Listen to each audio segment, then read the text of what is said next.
Hey fellows, what's up? How you guys doing? I'm bringing you a new series today called Goalie Doctor, where I'll be helping you guys figure out what you need to do to become a better goalie.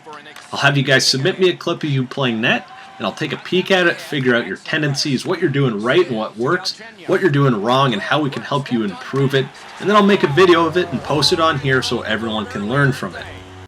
So ideally, first you'd send me club 6 versus 6, or you facing at least 5 human skaters. So 2 or 3 or 4 guys on your team versus at least 5 or 6 on the other team.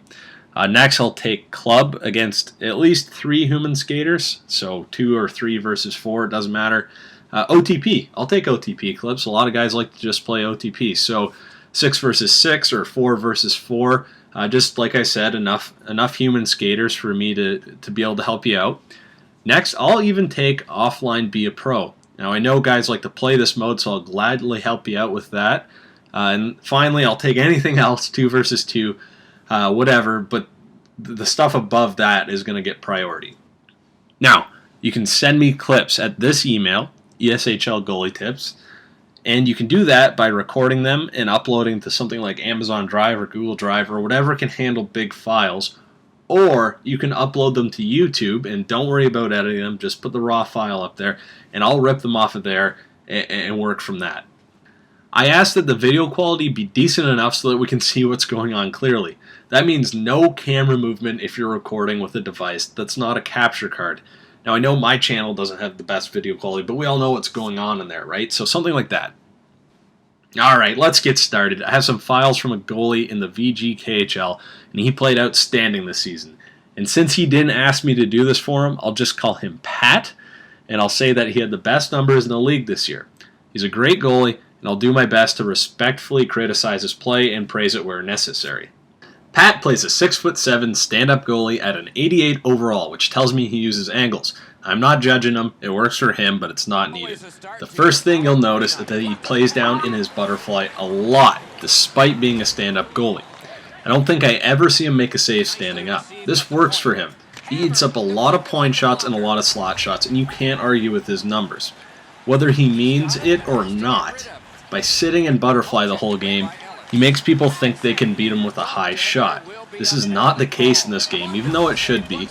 But he can bait a lot of guys into taking a shot when there's an open pass. He'll make the save on the shots because he's 6'7" and he has a 94 glove and stick high stat. This playstyle can be effective. I mean, look at some of these shots he's saving, especially the slap shot right here. You'd think he'd find the back of the net, but his goalie manages to get a piece of it. That being said, I think he does a lot of guessing as a result of his playstyle, which can be good and bad. He's smart, and he's played enough games to know when guys are going to pass and when guys are going to shoot. The problem is that when he guesses wrong, he's screwed. Let's look at a few examples where this works and where it doesn't. He makes a great save on the cross-crease pass. He guessed right this time. Let's slow it down. I know he's guessing because his goalie is actually moving before the pass is made. He actually times this slide so well that if this guy had a shot it instead of passing it, he would have saved the shot even though he's moving the wrong way. I've seen him do it a few times, and it's frustrating as hell for the shooter. This next one could have been bad, but he's lucky the shot got blocked. He was guessing a far side shot was coming, even though it was coming low and slow on the short side. Maybe he gets a piece of it, but in the end he'll kick out a juicy rebound for an easy goal. On this first goal, he's down in his butterfly and moves towards the puck carrier instead of staying still until the pass is made. Now he's stuck on this side of his crease and can't move back right away once the pass is made.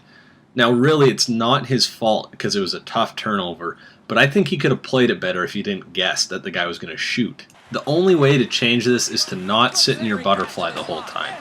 He has to guess because of how committed you are when you drop down into butterfly using L2 or left trigger. If he stands up on the 2-on-1s, he'll be able to read the play better rather than trying to guess what's going to happen. Let's talk about his positioning. What's good about it? Despite being in butterfly all of the time, he actually comes up to the top of his crease to challenge the shot. He's far enough out when the puck is being shot, and he's deep enough when he thinks a pass is coming. So what's bad? He's a little bit inconsistent, and sometimes he overcommits himself to one side, which will get you in trouble against better shooters. Once again, this is all due to him being in butterfly and not being able to control his movements. You'll see here how he overcommits to the short side and could easily be sniped if the shooter doesn't miss the net. He needs to find a way to get himself squared up to the shooter. I honestly think it would have gone in if he had hit the net. However, since he was moving into the shot, maybe he gets a piece of it. I don't know. In this next one, he gets scored on simply because he's too deep. He probably would be fine down in his butterfly, but he's so far back in his net that it was an easy shot. One minor thing I did notice is that on breakaways, his tendency is to use the manual poke check, which makes sense because of how quick and easy it is to use while you're in your butterfly. It's very inconsistent, but if you time it right, it's also very effective for when guys try to make moves in close. Now, by standing up on a breakaway, you have more of a chance to read the skater, and you're not going to rely on that poke check to make the save for you. The other thing is when you're in your butterfly, once again, you're committed once you move. So if he guesses wrong, he's going to get scored on easily. Now, to wrap things up, he was on a pretty decent team in these clips. He puts a lot of faith in his defense by playing the way he does, and in some games, it's going to pay off more than others.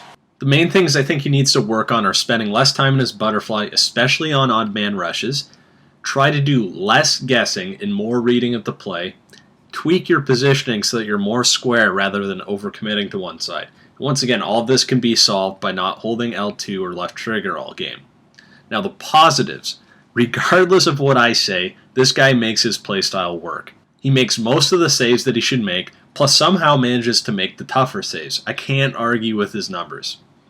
His playstyle is not as bad as everyone thinks it is. The problem with it is that it has a limit to what you can do. You will make the same saves every time and let up the same goals every time, for the most part. It's consistent and it will work if you have a solid team in front of you, but if you're facing a good team who doesn't fall for your tricks, you'll be shit out of luck. I like to end these videos off with what I think is the best save they made from the footage I have. Here's a highlight reel save from Pat making a huge save on the one-timer. Nice save, Patty. Hope you guys enjoyed my first episode of Goalie Doctor. Submit your clips and I'll do my best to tackle as many of these as I can. I'm slowly climbing towards 1,000 subscribers, so if you want to see more content like this, make sure to subscribe. I'd really appreciate it. Thanks for watching, guys.